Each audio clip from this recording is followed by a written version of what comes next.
So welcome back guys. A1 commerce zone में आप लोगों का स्वागत है। हमारे आज के 5 वर्ड हैं।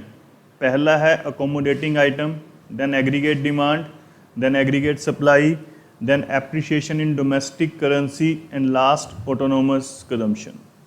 फर्स्ट हम लोगों के पास है अकोमोडेटिंग आइटम। तो उन्होंने कहा अकोमोडेटिंग आइटम्स क्या थी।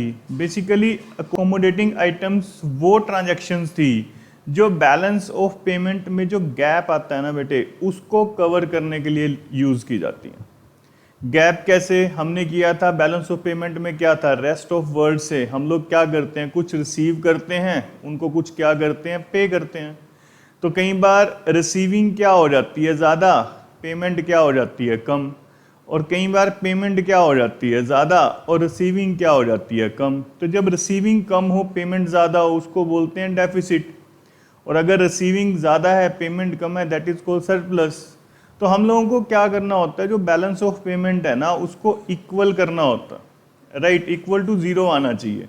तो उसके लिए उसको जीरो करने के लिए जिन भी आइटम्स का हम यूज़ करेंगे या ट्रांजैक्शंस का यूज़ करेंगे, उन ट्रांजैक्शंस को हम लोग क्या बोलते हैं, accommodating items. Generally deficit balance of payment के केस में यूज़ करते हैं। Next we have aggregate demand. अब उसने कहा एग्रीगेट डिमांड क्या थी। एग्रीगेट डिमांड क्या थी बेटा, कि जो टोटल वैल्यू है फाइनल गुड्स एंड सर्विसेज की। अब टोटल वैल्यू का मतलब क्या था, in rupees we have to calculate, right. जो टोटल वैल्यू है फाइनल गुड्स एंड सर्विसेज की, जिसको इकोनॉमी में जितने भी सेक्टर हैं वो सारे क्या कर रहे हैं, प्लान टू बाय। ये याद रखेंगे, एक्चुअल में परचेज नहीं किया, we are just planning to buy, right. तो प्लान टू बाय करते हैं at a given income level, जो उनके पास पैसा है, ड्यूरिंग एन अकाउंटिंग ईयर, एक अकाउंटिंग ईयर में, राइट। सो एग्रीगेट डिमांड क्या थी, एक अकाउंटिंग ईयर में इकोनॉमी में जितने भी सेक्टर हैं वो गिवन इनकम के ऊपर जितने की गुड्स एंड सर्विसेज क्या करना चाहते हैं, परचेज करना चाहते हैं एक अकाउंटिंग ईयर में, that is called aggregate demand. Next we have aggregate supply. अब एग्रीगेट सप्लाई क्या थी, इन्होंने कहा एग्रीगेट सप्लाई में हम लोग क्या लेते हैं, total quantity of final goods and services, right. इसको भी हम मॉनेटरी टर्म्स में बेटा कन्वर्ट करते हैं, राइट। सो जितनी भी हम लोगों ने क्या किया, फाइनल गुड्स एंड सर्विसेज क्या की हैं, प्रोड्यूस की हैं एक इकोनॉमिक टेरिटरी में, एक कंट्री की, वो सारे क्या कहलाते हैं मेरे, एग्रीगेट सप्लाई। अब वो किसी भी सेक्टर ने की हो वो मैटर नहीं करता। Next we have appreciation of domestic currency. सबसे पहले तो डोमेस्टिक करेंसी क्या होती है, जिस कंट्री में हम रहते हैं उस कंट्री की करेंसी को डोमेस्टिक करेंसी बोलते हैं। इंडिया में रहते हैं तो Indian rupee is the domestic currency for अस।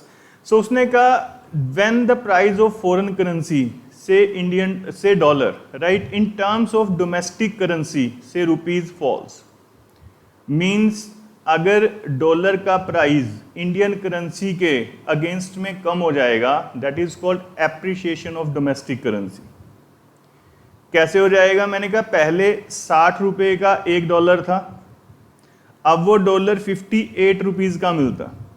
तो इट मीन्स हमारी जो डोमेस्टिक करेंसी है ना वो क्या हो गई, एप्रिशिएट हो गई। और जो एप्रिसिएशन इन करेंसी होता है वो किस में होता है, basically flexible exchange rate system में। तो यहाँ पे यही लिखा है, in flexible exchange rate system when the price of foreign currency in terms of domestic currency falls, the value of domestic currency in terms of foreign currency increase, it is called appreciation of domestic currency, right। दोनों चीजें हैं, Indian rupee बढ़ गया, dollar का price क्या हो गया, कम हो गया, so that is called appreciation in domestic currency. Next हम लोगों के पास है ऑटोनोमस कंजम्पशन। अब ये कंजम्पशन क्या होती है, इन्होंने कहा अगर किसी इंडिविजुअल की इनकम जीरो भी है, इवन देन सर्वाइव करने के लिए उसको क्या करना पड़ेगा बेटा, खर्चा करना पड़ेगा।